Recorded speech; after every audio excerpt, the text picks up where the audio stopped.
Katihar police ने चर्चित Anjali murder case mystery का खुलासा किया है। पुलिस की माने तो घर में सो रही पीड़िता का कत्ल किसी और ने नहीं बल्कि खुद उसके कथित प्रेमी ने किया था। फिलहाल पुलिस ने आरोपी को गिरफ्तार कर सलाखों के पीछे भेज दिया है और मामले की तफ्तीश शुरू कर दी है। कटिहार पुलिस की गिरफ्त में खड़े इस आरोपी के हाथ कत्ल के खून से सने हैं। बताया जाता है कि आरोपी प्रमोद अंजलि से मोहब्बत करता था। बात आगे बढ़ी तो शारीरिक रिश्ते बने। ये 8वें महीने में पोटिया थाना में अंजलि नाम की लड़की की हत्या हो गई थी। ये घटना जो थी वो पोटिया वार्ड नंबर 9 में हुई थी, जिसमें हरिमोहन मंडल की जो बेटी थी अंजलि, उनको उसके कथित जो प्रेमी था अमोद कुमार, पिता सुखारू मंडल, उसके द्वारा गोली मार के हत्या कर दी गई थी। तो उसी सूचना के बाद से हम लोगों ने एक स्पेशल टीम बनाई थी जो छापेमारी लगातार कर रही थी, और जो उसका घर था पूर्णिया में टीकापट्टी पुल, उसी के पास से सूचना प्राप्त होने पे हम लोगों ने उसको गिरफ्तार किया है। और उसकी निशानदेही में जो घटना में कट्टा यूज़ हुआ था और कुछ खोखा और लाइव जो एम्यूनिशन है वो भी हम लोगों ने बरामद किया है। इसमें जो अभियुक्त है उसके साथ उसके 2 और साथी इन्वॉल्व थे, जिसके बारे में उसने नाम बताया है, और उनके विरुद्ध भी हम लोग छापेमारी कर रहे हैं। अभियुक्त के हिसाब से ये घटना इस कारण से हुई कि उसका जो मृतका थी उसके साथ पहले प्रेम संबंध था, दोनों काफ़ी साथ में थे, और अभियुक्त के द्वारा एक वीडियो उसका बना लिया गया था, जिसको लेके दोनों में थोड़ा कन्फ्यूजन हुआ था। बाद में वो वीडियो वायरल भी हो गया था, और जो मृतका थी उसके द्वारा फिर अभियुक्त के विरुद्ध केस दर्ज कर दिया गया।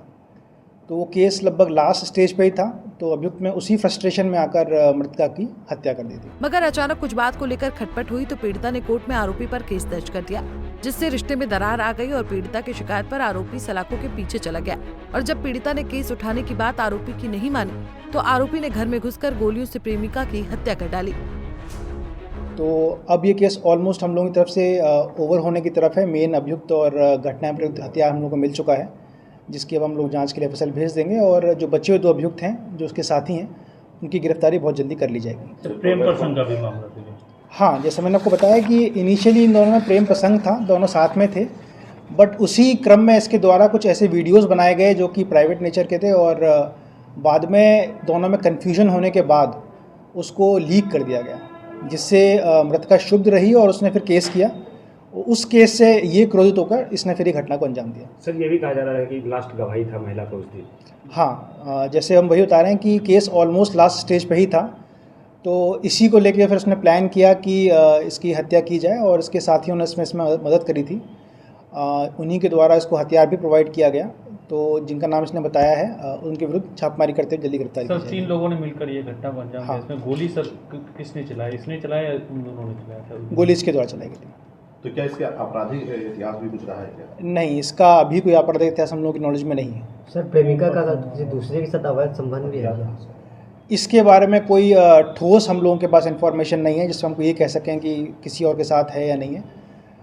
अभी इस केस में यही था कि दोनों का रिलेशन। फिलहाल पुलिस ने कटिहार के इस चर्चित मर्डर मिस्ट्री पर से तो पर्दा हटा दिया है, लेकिन इस वाकये ने एक बार फिर कहा है कि ये इश्क नहीं आसा, मोहब्बत की राह पर तो बहुत चले हैं, मंजिल इश्क की राह की तो बहुत कोई चला है, लेकिन सब मुकाम नहीं पाते। पंजाब केसरी टीवी के लिए कटिहार से रजनीश कुमार की रिपोर्ट।